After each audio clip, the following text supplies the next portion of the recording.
And at bat, it's the big O, baby.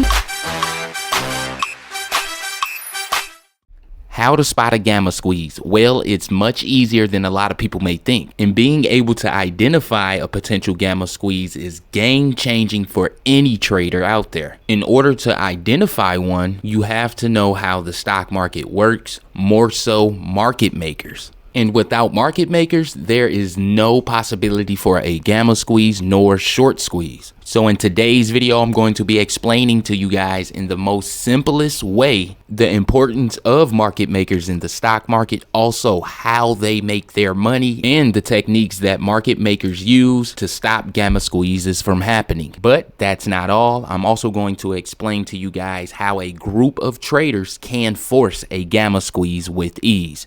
So with no further ado, let's dive right in. But before we do so, don't forget to follow me on X so you will be able to join our Twitter spaces. My Twitter handle is OBIMEM.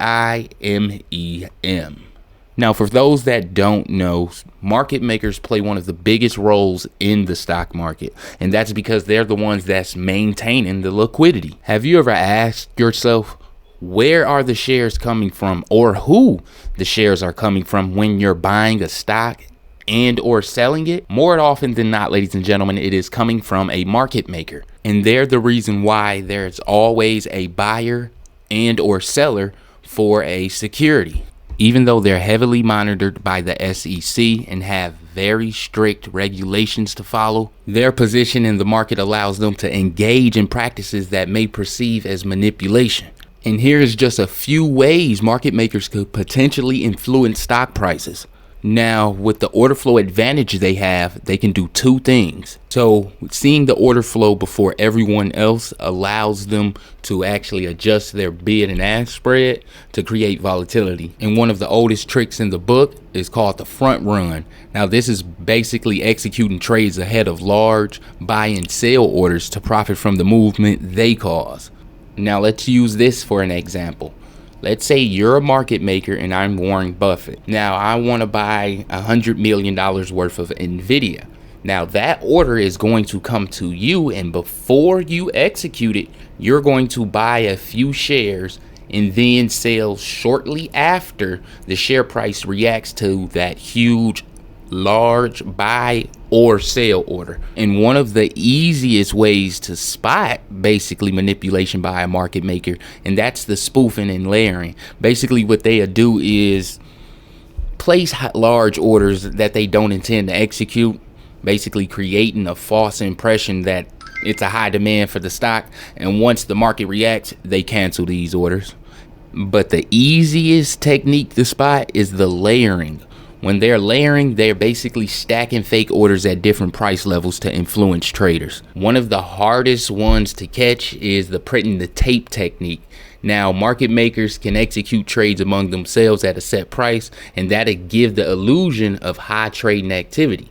Now, they can attract other traders with this to either buy or sell based on the perceived momentum. Another technique they like to use, which I feel as though that they're currently using it on GME, and that's controlling the options expiration.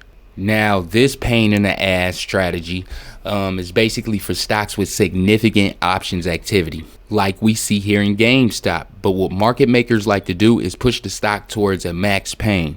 Now, this is where it's to the point where most of those options expire worthless, minimizing their payout obligations. And one of the techniques that they make the most money on is the spread widening technique. Basically, they'll widen the bid and ask spread and discourage traders or increase transaction costs, affecting investor sentiment and price movement. So what does this have to do with GameStop? Well, ladies and gentlemen, GameStop this week was in a prime position to see a gamma squeeze due to the unusual options activity, but more so the open interest on those out the money calls that we were approaching, such as that $30 strike that had huge open interest at 27.55 thousand.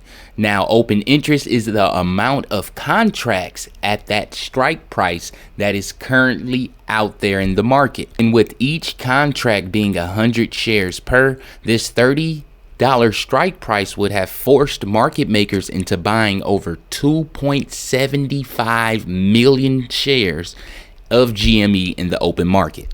Now that will have a huge effect on the share price, ultimately raising the bar even further. And when something like that happens, ladies and gentlemen, you tend to see a domino effect in the options chain. Basically, if we would have crossed that $30 mark here heading towards the close, then ladies and gentlemen, that covered calls would have put this thing well beyond the $35 strike price, which would have ultimately forced market makers to cover this strike as well and all the other strike prices in between. And the share price doesn't necessarily have to go over the strike price to force market makers into covering those calls. In fact, here's an example. Let's say you got a call option with the strike price of $50 and the stock price is currently at $51. Well, market makers may buy 50 shares of that contract, well, per contract, assuming that the delta is at 0.5. Now, the delta basically gives anyone that is selling covered calls a risk assessment. So if it's at 0.5, basically they're only going to cover 50 of those shares. Now, the higher the share price goes above the strike, the higher that delta is going to get, ultimately forcing market makers to cover even more of that strike price. So with that being said, if the stock price drops below, let's say $50 by expiration and the option expires worthless, well, basically the market maker now decides whether they want to sell or hold the shares based on market conditions. So if they feel as though that is going to be another demand for the shares, they're not even going to sell them. They're just going to hold them to hedge their position on those covered calls. Now, when the open interest is high, market makers may buy the shares a little bit sooner to offset the risk associated with multiple contracts potentially being exercised. Now, this buying pressure can contribute to the upwards momentum of a stock as well. So GameStop, for an example, if we take a brief look and check out the open interest here, for that $25 strike, as you guys can see here, 11,000 in open interest, and that delta is at 9.3. Basically, market makers bought 93 shares per contract to hedge the risk and exposure that they currently have here. Now, you kind of start to see and wonder why we weren't going over $30, even though that we had the momentum all week long, as you guys can see here. But market makers did not want to be forced to buy those shares in the open market due to the fact that market makers isn't too confident in GameStop themselves. Because if they were, ladies and gentlemen, instead of selling the shares that you acquired for covering those in the money calls, you would just actually hold them instead of selling them back to the open market, ultimately putting even more downwards pressure on the share price. And if the price surpasses the strike price closer to expiration, the probability of the exercise is higher, making market makers to ensure they are fully hedged by holding the necessary shares. And just for a quick, easy to understand example, if we take a brief look and check out that $27 strike call, as you guys can see here, slightly out the money, and that delta is only 0.18. Now, slightly in the money for GME, that delta is at 0.77. So here today, ladies and gentlemen, for this $26.5 strike, market makers covered 77 shares per contract, just to minimize the risk, just in case an exercise take place. Now, with that also being said, let's say this is Monday, the beginning of the week. Well, let's say the strike price, we got a strike of $24 and we're sitting here at 26. Well, since that's the beginning of the week, ladies and gentlemen, that delta isn't going to be as high. Not only that, market makers isn't going to be as quick to cover those calls that is approaching in the money, slightly out the money, due to the fact that the expiration date is so far out, and the likelihood of a exercise is not great at that point. And that is why today was so crucial for us to cross those $30 levels, because the open interest was extremely high at 30, and that is the type of call covering would actually lead us towards those $35 levels, ultimately forcing market makers to start covering this contract as well. And just a few things that can cause market makers to cover their calls, and that's when they have to hedge their position. Basically, if a market maker sells you a call option, they're obligated to deliver that stock if you do exercise it. So what they like to do is already have some shares on tap just in case anything happens.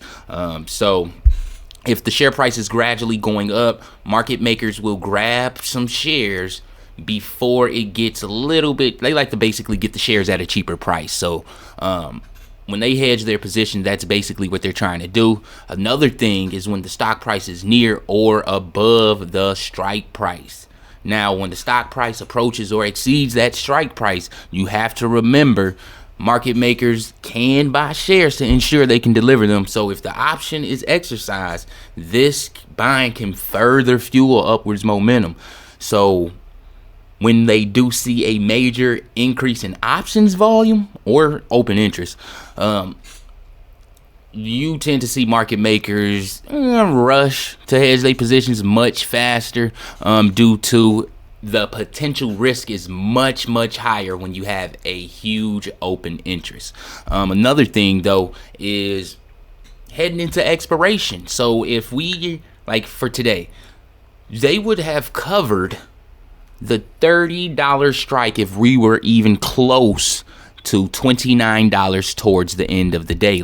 And the whole point behind this is so market makers will not be obligated to deliver those shares. Also, they get to keep the premium and the risk is no longer theirs. But for the options holder, on the other hand, you lose your premium you pay and no stock transaction occurs. So you lose your money and you don't even get any stock. Now, let's say, imagine a call option with a strike price of $50 and the stock closed at 48 on expiration day. Well, since the stock's price is below the strike price, the holder of that call option that is out the money is worthless. So the holder loses the entire premium, while the market maker keeps the premium and may sell any shares they bought for hedging purposes, since the obligation to deliver. And that is why I feel as though that market makers can't be confident in AMC, because they do not sell those shares that they hedged at all when it comes to Nvidia, ladies and gentlemen. These market makers will not do a thing like that, because the shares that they acquire for their hedge, they feel as though is also an investment. For an example, what we're currently looking at is the spread on GME. And as you guys can see here, it's a 5-cent spread. Basically, market makers is trying to buy your shares at $26.45 and they're trying to sell theirs at $26.50. They're making their money on the difference. Now, when they widen that spread, it kills momentum, okay? Especially in the options chain. And that's what we've seen take place at a high magnitude here today on that $30 strike. And I know all this probably have you wondering, how can we beat these market makers? Well, it's simple. First things first, you have to pick the right stock. And with that being said, a stock with high short interest backed by a low float. The type of low interest high short interest you're looking for is between 20 to 30%. And with a low float, stocks with a low number of public available shares, the price action is easier to move due to the limited supply, of course. And then when you start to see those unusual options activity, what you want to look for is check for an increase in open interest of out the money calls, due to the fact that those calls don't cost a lot, and it forces market makers into covering some of those calls in order to hedge their position so they can stay delta neutral. Other than that, ladies and gentlemen, another thing that you want to basically do, and that is play the options chain, okay, very heavily, due to the fact that buying options has a much more effect on a share price, and it isn't even close. So with that being said, these are the things that makes the perfect recipe for a gamma squeeze. Now, market makers aren't really bearish or bullish when it comes to the market. They are market neutral because they make their money on the spread and other manipulative practices, of course. But with that being said, ladies and gentlemen, this is how to spot a gamma squeeze. So with that being said, if you agree with anything I said in this video, can you please leave a thumbs up on it? Also, if you're new to the channel, consider hitting that subscribe button and make sure you have all post notifications set to all so you will be alerted each and every time I create one of these videos. And may the gangs be with you.